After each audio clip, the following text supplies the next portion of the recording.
Hello student, welcome to my YouTube channel target with Punita Tiwari. तो आज हम अपने इस क्रैश कोर्स में हेरिडिटी एंड इवोल्यूशन का पार्ट सेकंड पढ़ेंगे। हमने पार्ट फर्स्ट में पढ़ लिया था कि कैसे हमने पार्ट फर्स्ट में पहले पढ़ लिया है, ठीक है। तो जिसमें हम लोगों ने ये पढ़ा था कि जो क्रोमोसोम होते हैं वो क्या होते हैं, हेरिडिटी क्या है, ये सारी चीज़ों के बारे में जान लिया था, ठीक है। इसके जो कुछ कुछ टर्म्स होते हैं, डिहाइब्रिडाइजेशन, हाइब्रिडाइजेशन, ये सब क्या होते हैं, उनके कैरेक्टरिस्टिक कैसे आते हैं, ये सारी चीज़ों को हम लोगों ने पढ़ लिया था। आज हम पढ़ेंगे सेक्स डिटरमाइन, ठीक है। Sex determination in the human beings में सेक्स डिटर्मिनेशन कैसे होता है, हमने पहले ये चीज़ें भी पढ़ा था कि कुछ ऐसे एनिमल्स होते हैं जिनके जो टेम्परेचर हैं, जो एग लेस करते हैं, वो उनके टेम्परेचर पर ये डिपेंड करता है कि वो किस तरह से होंगे, वो विकासशील होंगे या विकसित होंगे, वो कैसे होंगे, वो फीमेल होंगे या मेल होंगे, ठीक है। तो जैसे स्नेल्स का हमने एग्जांपल दिया था, स्नेल्स भी उसी में एक तरह से होता है, लेकिन हम ह्यूमन बॉडी में कुछ अलग ही तरह के कैरेक्टर शो किए जाते हैं, ठीक है। तो अब इसको देखेंगे, जो हम लोगों में सेक्स डिटर्मिनेशन होता है वो क्या होता है। In the human beings all chromosomes are not pairs. जो ह्यूमन बॉडी में जो क्रोमोजोम्स होते हैं वो सभी पेयर में नहीं होते, बट 22 क्रोमोजोम्स होते हैं वो पेयर में होते हैं। और एक पेयर क्रोमोजोम का जो एक पेयर होता है वो हेट्रोजेनस होता है मेल्स में, ओनली मेल्स में हेट्रोजेनस होता है, फीमेल में नहीं, ठीक है। जो 22 पेयर जो होते हैं वो तो फिक्स होता है, लेकिन जो 23rd पेयर होता है वही सेक्स डिटर्मिनेशन होता है। 23rd पेयर से ही ये डिटरमाइन किया जाता है कि बेबी बॉय है या बेबी गर्ल है, ठीक है। देखो, female have the perfect pair both represented by the x x. जो फीमेल होती है, ठीक है, उसमें एक्स एक्स रिप्रेजेंटेशन ही होता है, लेकिन जो मेल होती है उसमें एक्स वाई होता है। जो मेल होता है उसमें गुणसूत्र एक्स वाई होते हैं, और जो फीमेल होता है उसमें गुणसूत्र आपके जो फीमेल होती है उनमें गुणसूत्र एक्स एक्स होते हैं, और जो मेल होते हैं उनमें जो क्रोमोसोम्स होते हैं वो एक्स वाई होते हैं, ठीक है। ऑल गैमेट्स, जितने भी गैमेट्स हैं, are ova formed by the homogenous female are similar that is have the X chromosome. जो फीमेल होती हैं वो होमोजेनस होती हैं, क्योंकि उसमें जो 23rd पेयर होता है क्रोमोसोम का वो एक्स एक्स होता है, लेकिन जो मेल होते हैं, ठीक है, वो हेट्रोजेनस होते हैं।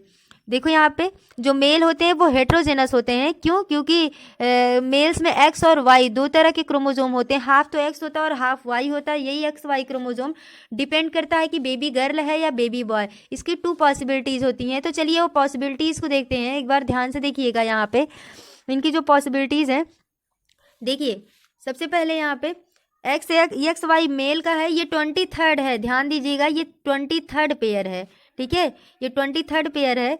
और ये देखिए फीमेल में है या वाई वाई, जो फीमेल में है ये वाई वाई है, ठीक है। ये 23rd ये भी है, ये पेरेंट्स हैं दोनों।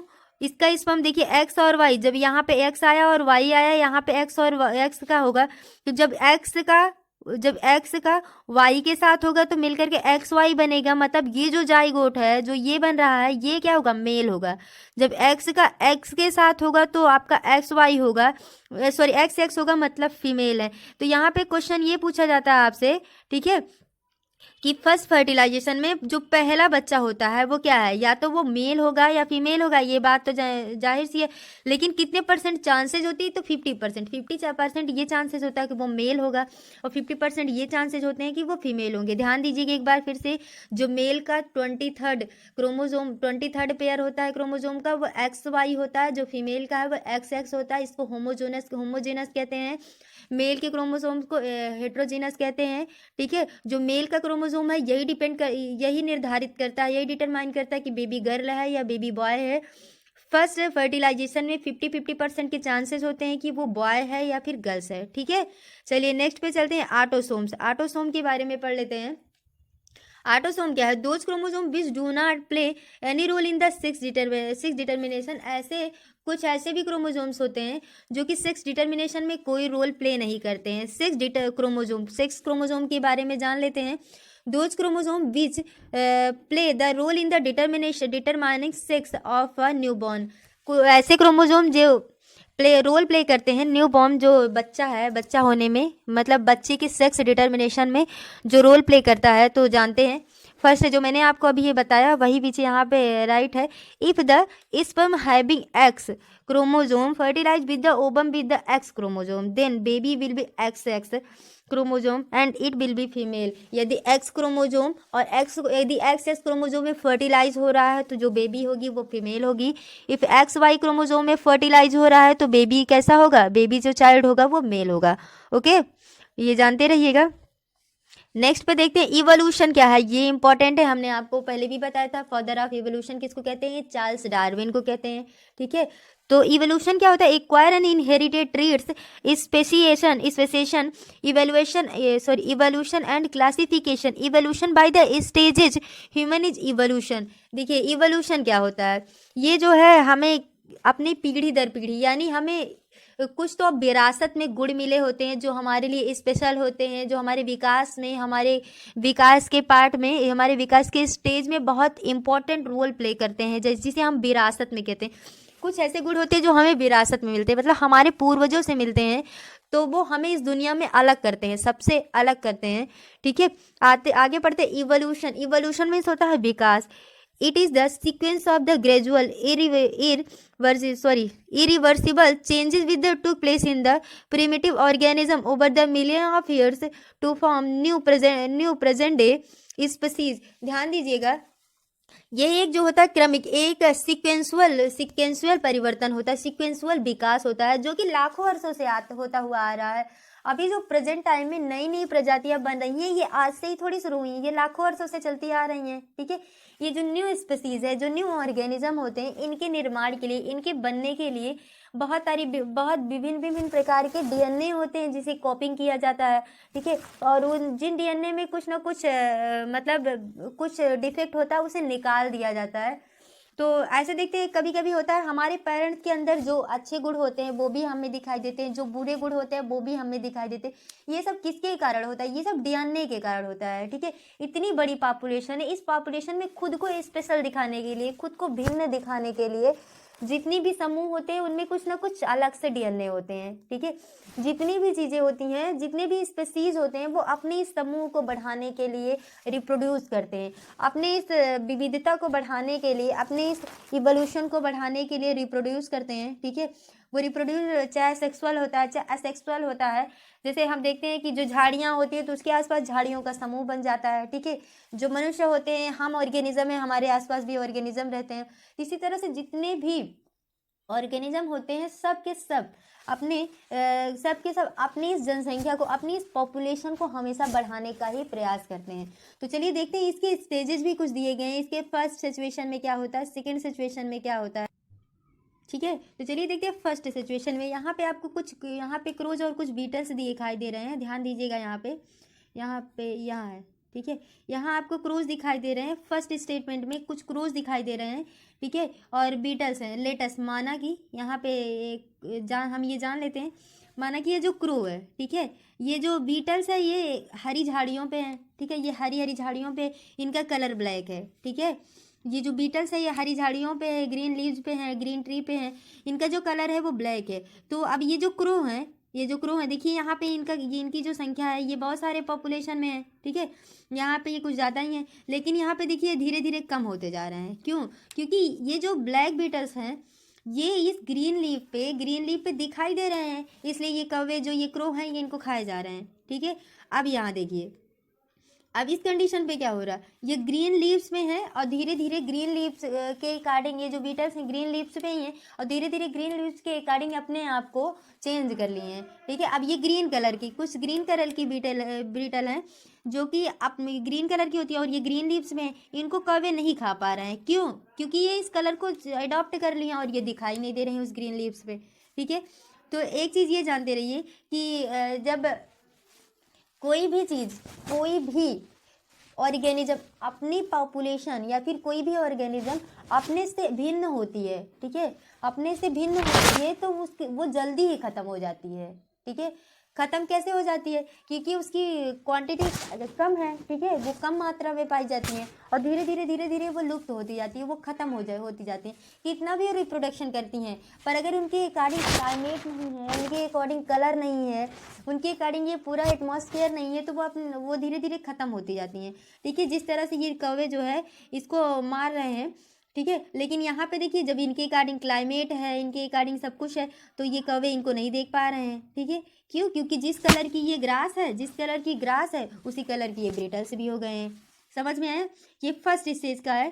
तो यहाँ पे अब हम देख लेते हैं आगे फर्स्ट स्टेज में क्या लिखा है। Crows eat those beetles that they easily pick up. Crows उन बीटल्स को ही खा रहे हैं जो रेड कलर की, जो कि ग्रीन में दिखाई दे रही हैं, ठीक है, ग्रीन में दिखाई दे रही है। There is a colour variation, ये कलर वेरिएशन, कलर की भिन्नता के कारण ही होता है। During the sexual reproduction and green beetles appear, green beetle, फिर ये इसका सेक्सुअल रिप्रोडक्शन होता है वहाँ के जो बीटल से सेक्सुअल रिप्रोडक्शन होता है वहाँ के बीटल से, फिर धीरे धीरे उनकी कलर बदल गए, ग्रीन हो गए, और धीरे धीरे, और अब देखिए उस कंडीशन पे वहाँ पे ढेर सारे ग्रीन कलर के बीटल्स हो गए, और अब क्रो को नहीं दिखाई दे रहे हैं क्योंकि इनकी वेरिएशंस नहीं है, मतलब चेंज हो गई।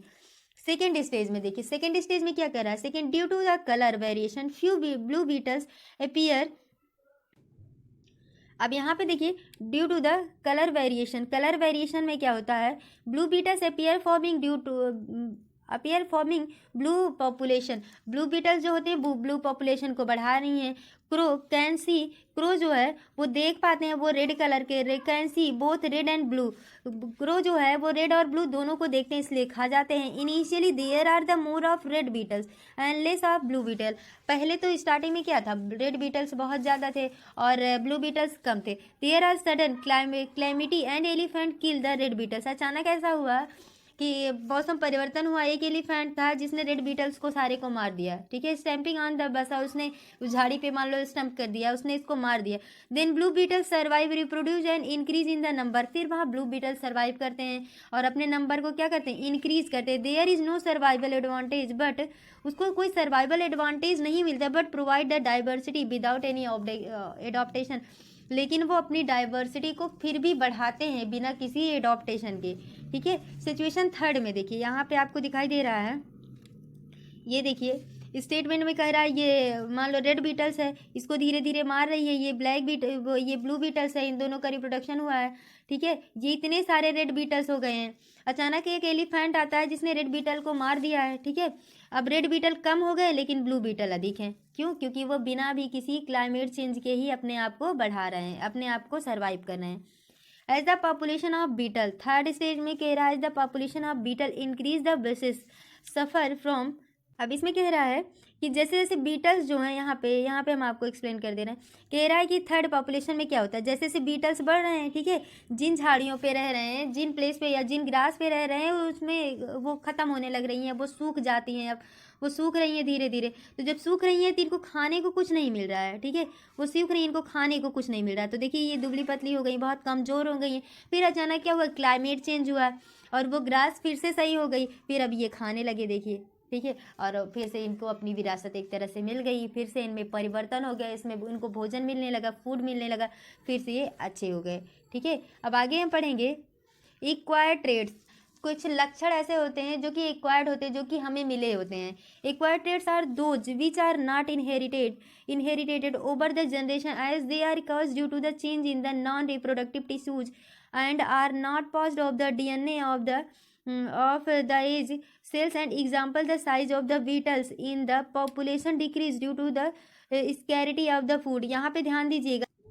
चलिए तो यहाँ देखिए एक्वायर्ड ट्रेड्स, जो एक्वायर्ड ट्रेड्स होते हैं ये इनको विरासत पे नहीं मिलते, या फिर ऐसे नहीं कि ऐसे हम कह सकते हैं कि जो एक्वायर्ड ट्रेड्स होते हैं वो पीढ़ी दर पीढ़ी नहीं आते हैं, वो जेनेटिक नहीं होते हैं, क्योंकि यहाँ पे ये जो क्लाइमेट या फिर नॉन रिप्रोडक्टिव टिश्यूज जो होते हैं ये क्लाइमेट चेंज से हो जाते हैं, ठीक है। ये जानिए कि जो कुछ एक्वायर्ड ट्रेड्स होते हैं वो पीढ़ी दर पीढ़ी नहीं मिलते हैं, ये नॉन रिप्रोडक्टिव टिश्यूज होते हैं जो कि पास्ड होते हैं, जो पास नहीं होते DNA से। एग्जाम्पल देखिए यहाँ पे, जैसे जो बीटल्स थे उनमें कमी कब आई, जब खाने की कमी पड़ गई, ठीक है, जब भोजन की कमी हुई तो उनकी पॉपुलेशन में भी कमी आई, जब उन्हें खाने को नहीं मिल रहा था तो उनकी पॉपुलेशन में भी धीरे धीरे क्या हो गया, कमी आ गई, ठीक है। तो इस तरह से हम ये कह सकते हैं कि जो लक्षण होते हैं वो ज़रूरी नहीं है कि उनको उनके पीढ़ी दर पीढ़ी उनकी विरासत इनहेरिटेज से ही मिले। वो ज़रूरी है कि ये चीज़ें उनके क्लाइमेट में भी होती है। जब भोजन की बीटल्स का एग्जाम्पल हम लोगों ने देखा, जब भी भोजन की कमी हुई, उन्हें फूड की शॉर्टेज हुई, तो उनकी जो पॉपुलेशन है वो ऑटोमेटिकली क्या हो गई, घट गई। ठीक है, अब नेक्स्ट पे चलते हैं इनहेरिटेटेड ट्रेड्स। कुछ इनहेरिटेटेड ट्रेड्स होते हैं, इसका मतलब क्या होता है? Inherited traits are caused due to change in the DNA of germ cells which are inherited from generation to generation. For example, formation of green beetles in the population of the red Beatles. यहाँ पे ध्यान दीजिए, कुछ ऐसे होते हैं जो inherited होते हैं, जो कि डीएनए के थ्रू एक जनरेशन से दूसरे जनरेशन में चलते रहते हैं। मतलब हम ये कह सकते हैं कि हमें हमारी विरासत से मिली है, विरासत में मिली है। एग्जाम्पल में क्या हुआ, जैसे हमने देखा रेड बीटल्स जो है, रेड बीटल्स की जो पॉपुलेशन है वो बढ़ रही थी। Formation of green beetles in the population of red beetles. Green beetles, red beetle से ग्रीन बीटल की पॉपुलेशन, मतलब रेड बीटल से धीरे धीरे क्या हुआ, ग्रीन बीटल का गठन हुआ, ग्रीन बीटल फॉर्मेशन हुआ। ठीक है, तो ये चीज़ें रहती हैं। कभी कभी ये देखिए फॉर्मेशन अलग हो जाता है, एक से दूसरे में क्लाइमेट के अकॉर्डिंग चेंज तो होते हैं, लेकिन जो उनके डीएनए होता है, वो जो इनहेरिटेड डीएनए होता है वो पीढ़ी दर पीढ़ी चलती रहती है। ठीक है, यहाँ पे क्या हुआ, जब बीटल्स ने ये देखा, मतलब बीटल्स में ये हुआ कि वो ग्रीन प्लेस पे रह रहे हैं, तूने ग्रीन प्लेस पे की पॉपुलेशन बढ़ा। जो अगर वो ग्रीन प्लेस पे रह रहे हैं तो वहाँ की अगर पॉपुलेशन के अकॉर्डिंग चलेंगे, वहाँ की डाइवर्सिटी के अकॉर्डिंग चलेंगे, तो उन्हें नहीं मारा जा सकता है, मतलब उन्हें किल नहीं किया जा सकता है, इसलिए वो अपने क्लाइमेट के अकॉर्डिंग खुद को चेंज। चलिए ठीक है, अब नेक्स्ट में देखते हैं, यहाँ पे कुछ एग्जाम्पल दिए गए हैं एक्वायर्ड ट्रेड्स और इनहेरिटेड ट्रेड्स। ये एग्जाम्पल, ये आपका जो डिफरेंस है ये बहुत इंपॉर्टेंट है, इसलिए आप इसे ध्यान में रखिएगा। Acquired traits and inherited traits कुछ ऐसे होते हैं जिसे हम अर्जित करते हैं, कुछ लक्षण जो हमें इन्वायरमेंट से मिलते हैं, और कुछ ऐसे होते हैं जो हमारे जेनेटिक होते हैं। ठीक है, तो हम ध्यान से देखेंगे, दीज आर जो एक्वायर्ड ट्रेड्स होते हैं, these are traits which are developed in the individual due to the special condition. तो कुछ ऐसे ट्रेड्स होते हैं, कुछ ऐसे लक्षण होते हैं जो कि किसी भी ऑर्गेनिज्म को उनके एटमॉस्फेयर से मिल जाते हैं, मतलब वो जो कंडीशन है, जो स्पेशल कंडीशन है, उस कंडीशन में वो प्रोवाइड हो जाते हैं। ठीक है, और चलिए इन हेरिटेज में देखते हैं, these are the traits which are passed from one generation to another generation. ऐसे ट्रेड्स जो एक जनरेशन से दूसरे जनरेशन में जाते हैं वह इनहेरिटेड ट्रेड्स कहलाते हैं। आते हैं, देखते हैं इसमें, तो they can not be transfer to the progeny. तो ये प्रोजेनी में ट्रांसफ़र नहीं होते, प्रोजेनी में ये संतान के उत्पत्ति में ये हस्तांतरण नहीं होते, मतलब ट्रांसफ़र नहीं होते। बट जो इनहेरिटेज होता है ये ट्रांसफर्ड होता है, प्रोजेनी में ये ट्रांसफ़र होता है। ठीक है, आगे देखते हैं, they can not direct evolution that is low way to the starving beetles. यहाँ पे देखिए कह रहा है कि ये विकास को निर्देशित नहीं करता है, मतलब ये विकास को डायरेक्ट निर्देशित नहीं करता है। जैसे जैसे हमने देखा था जो बीटल्स है उनके वजन, उनका जो वेट था वो बहुत कम था। ठीक है, तो ये एक तरह से कह सकते हैं हम, जो ये डाइवर्सिटी को, ये जो होते हैं इवोल्यूशन को निर्देशित नहीं करता, ये एवोल्यूशन को डायरेक्ट फाइंड नहीं कर सकता। और इनहेरिटेज में देखते हैं, they can not direct evolution that is low weight starving beetles. यहाँ पे ये भी विकास को निर्देशित नहीं कर सकते हैं, मतलब एक तरह से भी इवोल्यूशन को निर्देशित नहीं कर सकते हैं। जैसे हमने क्या देखा था, जो ब्रिंग जो है भूखे हो गए, मतलब सॉरी जो बीटल्स हो गए वो भूखे हो गए, तो भूखे हो गए कब, जब फूड की शॉर्टेज हो गई तो वो भूखे हुए, और उनके जो वेट थे वो धीरे धीरे कम हो गए। ठीक है, आगे देखते हैं, जो चार्ल्स डार्विन थे उन्होंने कुछ आइडियाज़ दिए थे, तो उनके आइडियाज़ को जान लेते हैं। Charles Darwin, his concept of evolution was based on the ideas that the new species were form due to the variation that occurred in the organism nature played and the important role to the selecting organism. तो जो Charles Darwin थे, Charles Darwin के अनुसार उन्होंने ये कहा था, okay तो चार्ल्स डार्विन के अनुसार देख लेते हैं। चार्ल्स डार्विन ने ये कहा था कि जो स्पीसीज़ होते हैं, जितने भी स्पीसीज़ होते हैं, इनको मिल करके एक नए स्पीसीज़ के निर्माण करने में सबसे ज़्यादा इंपॉर्टेंट रोल अगर कोई प्ले करता है तो वो नेचर है। नेचर मतलब उनके आसपास का जो इन्वायरमेंट होता है, सबसे ज़्यादा इंपॉर्टेंट रोल वही प्ले करता है। जैसे हम लोगों ने ये देखा है कि ग्रास लैंड है तो वहाँ ग्रास ज़्यादा होगी। ठीक है, जब ग्रास ज़्यादा होगी तो वहाँ डियर भी होंगे, डियर होंगे तो उनको खाने के लिए वहाँ लायन आएंगे। मीन्स वहाँ पे एक चीज़ देखिए कि जहाँ फाइटिंग ज़्यादा होगी। ठीक है, अब अपनी लाइफ को बचाने के लिए, अपनी लाइफ को सरवाइव करने के लिए जहाँ ज़्यादा फाइटिंग होगी वहीं पर पॉपुलेशन भी अधिक होगा। नेचर हर एक जितने भी ऑर्गेनिज्म होते हैं उनको यहाँ पे रहने के लिए कुछ ना कुछ स्पेशलाइजेशन देता है, कुछ उनकी बॉडी में स्पेशल होता है। तो देखते हैं क्या है। It means the development of the one more species from the existing species. यहाँ पे जितने भी स्पीसीज हैं उनको इस इन्वायरमेंट में रहने के लिए कुछ ना कुछ स्पेशल उनकी बॉडी में बनाया जाता है। कुछ फैक्टर्स ऐसे होते हैं जो उनको नए स्पीसीज बनाने के लिए, कुछ उनकी बॉडी में ऐसे फैक्टर होते हैं जो उनको इस कुछ नए स्पीसीज बनाने के लिए राइज करते हैं। आगे देखते हैं जीन फ्लो। जीन फ्लो का मतलब क्या होता है। यहाँ पे देखिए जीन फ्लो का मतलब क्या होता है कि कुछ ऐसे भी ऑर्गेनिज्म होते हैं, कुछ ऐसे ऑर्गेनिज्म होते हैं जो कि इस एक्सचेंज, यहाँ पे ध्यान दीजिएगा, इट मीन्स इसका मतलब exchange of genetic material by the in interbreeding between the population of the same species between the individual with in the population.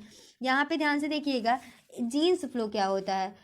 जो जीन्स फ्लो होता है वो पॉपुलेशन में तो देखिएगा इसका मतलब ये होता है कि किसी भी समाज में या फिर किसी भी सोसाइटी में रहने वाले लोग, ठीक है, उनके बीच जो ब्रीडिंग होता है, जो उनके बीच इंटर ब्रीडिंग होता है, ध्यान दीजिएगा यहाँ पे, बिटवीन द पॉपुलेशन के बीच जो इंटर ब्रीडिंग होता है उनसे एक नई स्पीसीज मतलब न्यू इंडिविजुअल बनते हैं जो कि उनके जीन्स के ट्रांसफरिंग से होता है, ठीक है। और यही जो जीन्स का ट्रांसफरिंग होता है वो उनको इस दुनिया से, इस समाज से अलग बनाता है, ठीक है। आगे आता है genetic drift. Genetic drift means होता है, ठीक है, जेनेटिक ड्रिफ्ट मीन्स हो क्या होता है, यहाँ पे ध्यान दीजिएगा, it is the random change in the frequently of alleles in the populated over the successive generation due to the errors in the gametes. Error gametes होने के कारण जो पॉपुलेशन होता है उसमें कुछ भिन्नता हो जाती है, कुछ एलिल्स आ जाते हैं, कुछ भिन्नता आ जाती है। This process is the rapidly is the smaller population. ये प्रोसेस बहुत जल्दी होता है। हमने एलिल में पढ़ा था ना, जब कोई प्रोसेस बहुत जल्दी होता है तो उसमें जो है कुछ भिन्नता आ जाती है, ठीक है, उसमें उसकी पीढ़ियों के बीच कुछ ना कुछ डिफरेंट आ जाता है। The genetic drift can lead to the accumulation of change in the genes. Genetic, तो ये जो ड्रिफ्ट होते हैं मतलब एक तरह से एक पीढ़ी से दूसरी पीढ़ी से एक तीसरे पीढ़ी के बीच में कुछ ना कुछ भिन्नताएं आ जाती है, कुछ ना कुछ परिवर्तन होते रहते हैं। और ये किसके कारण होता है, ये एलिल्स के कारण होता है। जब भी पीढ़ियों में, जब भी गैमीट्स जो होते हैं, जब भी अपनी बॉडी में कभी ईरर गैमीट्स आ जाते हैं, ईरर गैमीट्स के कारण एक के बाद दूसरा ऐसे जो है ऑर्गेनिज्म होते हैं, तो उसमें रैपिड मतलब बहुत तेज़ी से स्मॉलर पॉपुलेशन होता है, बहुत तेज़ी से पॉपुलेशन होता है, तो कभी कभी पीढ़ियों में बहुत भिन्नता आ जाती है। आगे देखते हैं,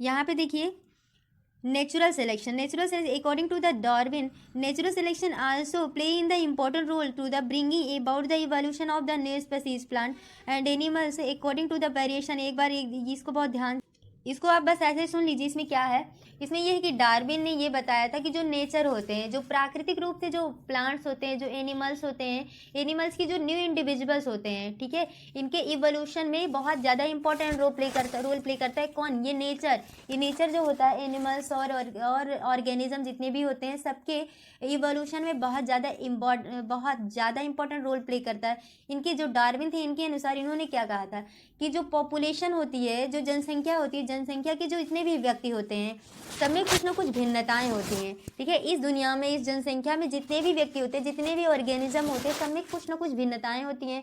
और जो भिन्नताएं होती हैं वो क्यों होती हैं, ठीक है, ये हमारी प्राकृतिक घटना के कारण होती है। कुछ व्यक्ति ऐसे होते हैं जो इन्वायरमेंट के साथ अपने आप को एडॉप्ट नहीं कर पाते। जो भी ऑर्गेनिज्म इस इन्वायरमेंट के साथ अपने आप को एडॉप्ट नहीं कर पाते हैं वो ख़त्म हो जाते हैं, ठीक है। और जो इस इन्वायरमेंट को एडॉप्ट कर लेते हैं, समय के साथ साथ वही धीरे धीरे बढ़ते जाते हैं और उन्हीं की इवोल्यूशन होती है, ठीक है। इवोल्यूशन उन्हीं का होता है जो इस इन्वायरमेंट को एडॉप्ट कर लेते हैं और एक तरह से एक के बाद एक करके वही आगे जो है न्यू ऑर्गेनिज्म या फिर न्यू इंडिविजुअल को बॉर्न करते हैं, ठीक है। इतना समझ में है आपको, तो यही इसमें लिखा था। आगे देखिए आइसोलेशन मतलब होता है अलगाव। तो अलगाव क्या है, isolation when the population of a species is split into the two, जब it can reproduce with the each other and form a new species. For example when the population of beetles, यहाँ पे ध्यान दीजिए, आपसे कह रहा है अलगाव मतलब आइसोलेशन क्या है, जब भी कोई भी ऑर्गेनिज्म है, जब भी कोई भी स्पीसीज है, उसकी उसकी जो ये जो पॉपुलेशन है उसको हम दो पार्ट में डिवाइड कर देते हैं। लेट अस कोई स्पीसीज है, हम उसकी पॉपुलेशन को दो पार्ट में डिवाइड कर देते हैं, तो क्या देखते हैं, यह देखते हैं कि एक जो है वो दूसरे के साथ रिप्रोडक्शन नहीं कर पाता है। ठीक है, एक जो है वह दूसरे के साथ रिप्रोडक्शन नहीं कर सकता। एग्जाम्पल में देखते हैं, एग्जाम्पल में जैसे अभी हम लोगों ने पीछे क्या पढ़ा था, जो न्यू स्पीसीज बनाती हैं, ठीक है, कुछ ऐसे भी होते हैं जो कि रिप्रोडक्शन करके न्यू स्पीसीज बनाते हैं। अभी एग्जाम्पल हम लोगों ने देखा था जो बीटल्स हैं, ठीक है, जो बीटल्स हैं, जब ये झाड़ियों पे रह रहे थे और इन्हें लोग खाए जा रहे थे, तो वहाँ के इन्वायरमेंट को इन्होंने एडॉप्ट कर लिया और वहाँ के परिवेश को ये ले करके एक नए रिप्रोडक्शन करके एक नए तरह के, एक नए कलर के बीटल्स को जन्म देना शुरू किए। ठीक है, तो वहाँ पे क्या हुआ, उस झाड़ी जो जिस ग्रास पे रह रहे थे वहाँ के बीटल्स और इन बीटल के बीच में रिप्रोडक्शन हुआ। ठीक है, अगर वो रिप्रोडक्शन नहीं करते, अगर वो प्रजनन नहीं करते, तो वो जीवित नहीं रह सकते थे। ठीक है, क्यों, क्योंकि क्रो तो सारे को मार जा रहे थे, ठीक है, खाए जा रहे थे। और जब उन्होंने रिप्रोडक्शन किया, जब वो उस इन्वायरमेंट को एडाप्ट किए, तो उन्होंने एक नई प्रजाति बनाई, ग्रीन कलर की एक नई प्रजाति बनाई जो कि ग्रीन कलर की थी। ठीक है, तो वही कह रहा, आइसोलेशन, जब भी हम कहीं अलग रहते हैं तो ज़्यादा ही प्रॉब्लम होती है, जब हम उस इन्वायरमेंट को एडॉप्ट कर लेते हैं तो कोई दिक्कत नहीं आती है।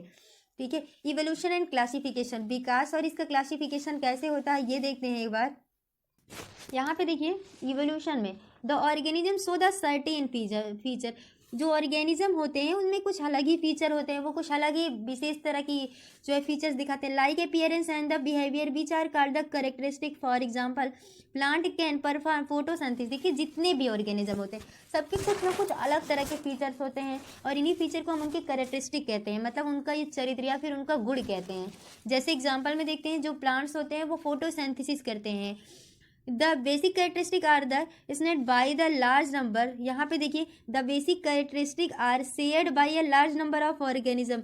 जो बेसिक कैरेक्टरिस्टिक होते हैं, कुछ ऐसे कैरेक्टर्स होते हैं, कुछ ऐसे गुण होते हैं जो लगभग सब में होते हैं, एक लार्ज नंबर में होते हैं।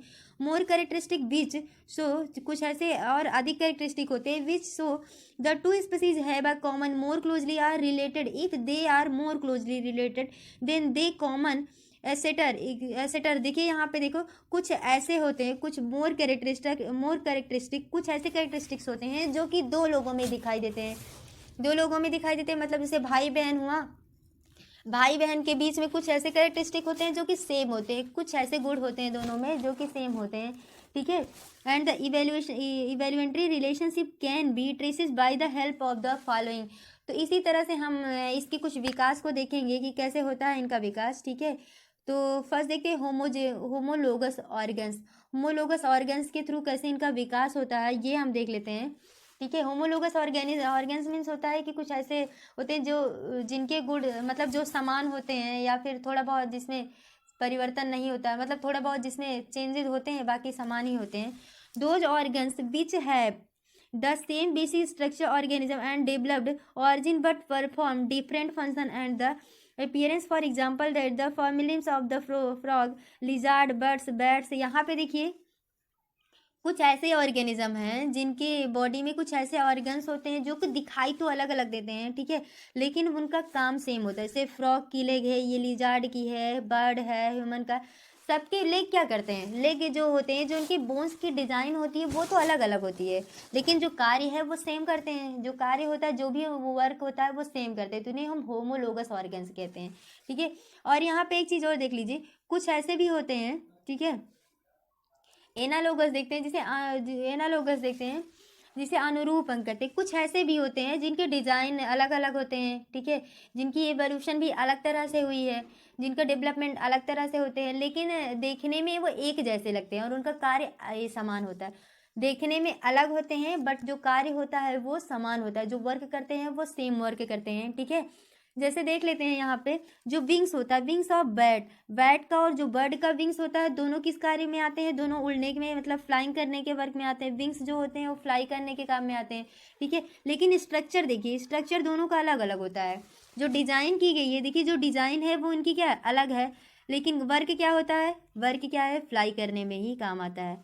ठीक है, यहाँ पे देखिए वर्क दोनों का क्या है, फ्लाई करने में ही काम आता है। स्टडी ऑफ फॉजिल्स, अब हम फॉजिल्स की स्टडी पढ़ लेते हैं, मतलब जीवाश्मों का अध्ययन एक तरह से देखते हैं। तो जीवाश्मों का अध्ययन कैसे होता है? हम जानते हैं जीवाश्म कैसे बनते हैं, फॉसिल फ्यूल कैसे बनते हैं। लाखों करोड़ों वर्ष पहले जो ये अपनी अर्थ थी, इसमें उथल पुथल हुआ था, काफ़ी ज़्यादा घटना घटित हुई थी।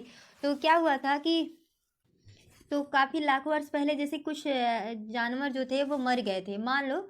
चलो एग्जाम्पल देख लेते हैं। Fossil are prevented remain the living organism that living in the past. मान लो फॉजिल मीन्स क्या होता है? जीवाश्म। जीवाश्म जो होते हैं उनको कंजर्व करने के लिए, मान लो लिविंग ऑर्गेनिज्म जो थे वो धीरे धीरे मर गए, वो पास्ट में मर चुके थे। When living organism in dies, जब लिविंग ऑर्गेनिज्म जो होते हैं वो डाइज हो जाते हैं, देयर बॉडी डिकम्पोज, उनकी बॉडी धीरे धीरे डिकम्पोज होना शुरू हो जाती है। बट बॉडी के कुछ ऐसे पार्ट होते हैं जो कि इसी इन्वायरमेंट में रह जाते हैं और वो डिकम्पोज नहीं होते हैं।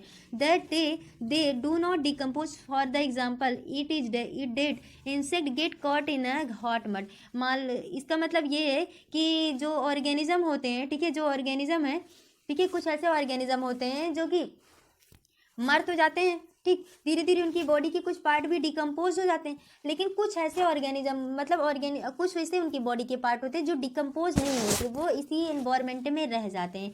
एग्जाम्पल में ये कह रहा है कि मान लो कि कोई इंसेक्ट है, ठीक है, कोई इंसेक्ट है जो कि मर गया और मर करके वो किसी मड में, जो हॉट मड है, उसी हॉट मड में वो दब गया, ठीक, तो उनकी बॉडी डिकम्पोज नहीं होगी, क्योंकि जो मड है वो सूखने के बाद उसको चिपका लेगा, मतलब सूखने के बाद वो उसको अपने में लपेट लेगा, ठीक है। देयर आर द इम्प्रेसिव, इसी को हम फिर फॉजिल कहते हैं। इस फॉजिल को जानने के लिए 2 वेज होता है। फर्स्ट तो क्या होता है? फर्स्ट ये है कि ये देखा जाता है कि वो इस अर्थ में, यहाँ पे देखो, there are the occurs in the close in the earth, ये देखा जाता है कि वो इस अर्थ में कहाँ पर पाया जा रहा है, कितनी गहरी प्लेस में पाया जा रहा है। और सेकंड मेथड क्या होता है? सेकंड मेथड ये है, the second method is isotope dating. Second method जो होता है वो आइसोटोप डेटिंग होता है, जो कि फॉजिल फ्यूल को जो कि फॉजिल मटेरियल को डिटेक्ट करता है, ठीक, फॉजिल मटेरियल को डिटेक्ट करता है। यहाँ पे देखिए कुछ एनिमल्स हैं, जैसे ये ट्री है, ट्री का ट्रंक होता है जिसे कार्बन डेटिंग से करते हैं, उनकी एज का पता लगाते हैं। फिश है, ये फिश है, देखिए ये मर गई है, ये फॉजिल है, इनवर्टिब्रेट है, ये भी इनवर्टिब्रेट है। कुछ ऐसे एनिमल्स होते हैं जिसका जो है अस्तित्व रह जाता है, मतलब कि उसकी बॉडी डिकम्पोज नहीं होती, उसी के बारे में कहा गया है। आगे सिग्निफिकेंस ऑफ द फॉजिल के सिग्निफिकेंस हम जान लेते हैं। जीवाश्मों का कुछ महत्व होता है, क्या महत्व है, ठीक है। तो यहाँ फॉजिल फ्यूल जो है उसका वो क्या है, आपको ये बताना है कि जो जैसे कुछ ऐसे एनिमल्स होते हैं जो मर गए हैं, अब हम उनके बारे में जान कैसे पाएंगे, ठीक है, जो एनिमल्स ख़त्म हो गए वो उनके बारे में जान कैसे पाएंगे, तो उन्हीं को रखा जाता है, ठीक है, ताकि ये पढ़ाया जा सके या फिर उनके बारे में हम जान सके कि वो भी एनिमल्स थे जो इस धरती पर पाए गए थे, ठीक। तो ये देखो अब हम लोगों ने पढ़ लिया, बस आपके सिलेबस में इतना ही था जो कि हम लोगों ने पढ़ लिया है। अब हम अगला चैप्टर पढ़ेंगे, फिजिक्स का होगा, ठीक है। तो आज के लिए इतना ही, और आप प्लीज़ मेरे इस चैनल को सब्सक्राइब कर लीजिए, ठीक, और सब्सक्राइब करिए, लाइक करिए, शेयर भी करिए, ठीक है। तो आज के लिए इतना ही, थैंक यू।